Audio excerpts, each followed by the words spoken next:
கவிதை பற்றின ஒரு அறிமுகம் இல்லாமல் புதுசாக கவிதை எழுத வர்றோம் அப்படின்னா நாங்கள் வந்து எந்த மாதிரியான எழுத்தாளர்களுடைய புத்தகங்களை வந்து எங்களுக்கு ஒரு ஒரு ரோல் மாடலாக வச்சுட்டு இல்லை அது எந்த மாதிரியான புத்தகங்கள் படிக்கலாம்னு ஏதாச்சும் ஒரு கையேடு வந்து பார்த்தீங்கன்னா தயாரிச்சு வந்துட்டு சிறந்த கவிஞர்களுடைய கையேடு. தினம் ஒரு கவிஞர், இப்போ ஒரு 30 கவிஞர்கள் பேராவது சொல்லியிருப்போம். தினம் ஒரு கவிஞரோட பெயரை போட்டு கூகுளில் சர்ச் பண்ணுங்க. அவருடைய குறைந்தது ஒரு 20-25 கவிதைகளை படிங்க. அதை பற்றி உங்களுக்கு ஏதாவது எண்ணங்கள் தோணுச்சுன்னா உங்கள் நோட் புக்கில் அந்த கவிதைகளை பற்றி எனக்கு இந்த கவிதை இந்த பாதிப்பை ஏற்படுத்துச்சு அப்படின்னு சொல்லி 4 வரி எழுதி வைங்க. ஒரு மாதம் முடிந்த பிறகு நவீன கவிதை மொழி குறித்து உங்களுக்குள் ஒரு மிகப்பெரிய மாற்றம் நடந்திருக்கும்.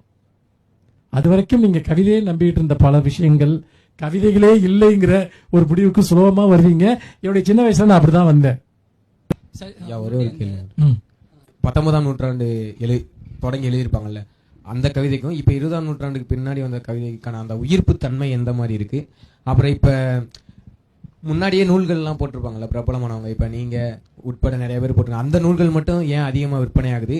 இப்ப எங்களை மாதிரி வளர்ந்து வரும் எழுத்தாளர்களோ இல்ல வேற யாராவது நூல்கள் போட்டு அதிகமா ஏன் விற்பனை ஆகுறது இல்ல? அந்த பழமையான நூல்களையே மக்கள் அதிகமா வாங்குவதற்கான நோக்கம் என்ன, காரணம் என்னன்னு சொன்னீங்கன்னா நல்லா இருக்கும்.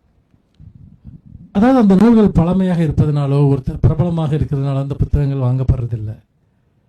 இப்ப நீங்க வந்து என்னுடைய ஒரு புத்தகத்தை நீங்க வாங்குறீங்க, அந்த புத்தகம் உங்களுக்கு எதையாவது ஒன்று கொடுத்துருந்தா நீங்கள் என்ன பண்ணுவீங்க? இன்னொரு புத்தகத்தை வாங்குவீங்க. அது உங்களுக்கு ஏதாவது ஒரு எக்ஸ்பீரியன்ஸை கொடுத்துருந்தா இன்னொரு புத்தகத்தை வாங்குவீங்க. நம்ம எதை எழுதினாலும் மிஷின் அச்சடிக்கும். ஆனால் நீங்கள் எழுதுகிற புத்தகம் என்பது இதுவரைக்கும் கொடுக்காத ஒரு சிறந்த அனுபவத்தை மொழி ரீதியாகவோ பொருள் ரீதியாகவோ வாசகர்களுக்கு கொடுத்துருந்தா நீங்கள் ஆட்டோமேட்டிக்காக பிரபலம் ஆயிடுவீங்க. எழுதி பழகிற காலத்தில் வந்து நீங்கள் போடுறது உங்கள் சந்தோஷத்துக்காக உங்கள் நண்பர்கள்ட்ட ஷேர் பண்ணிக்கிறதுக்காக போராடுறீங்க. அதை விலை கொடுத்து வாங்குகிற ஒருத்தர் இந்த புத்தகத்திலிருந்து எனக்கு என்ன கிடைக்குது அப்படின்னு யோசிப்பான்ல. அப்படி இப்போ என்னுடைய முதல் புத்தகம் வந்தது 83ல், 15 வயசுல என்னுடைய முதல் புத்தகம் வந்தது. அந்த புத்தகம் அப்பவே நிறைய பேரால் கவனிக்கப்பட்டுச்சுன்னா அந்த புத்தகம் எனக்கு பிடிக்காது. அது அவ்வளோ வீக்கான ஒரு புத்தகம், அதில் ஒன்றுமே இல்லைன்னு நான் நினைப்பேன். 83ல் வந்தது.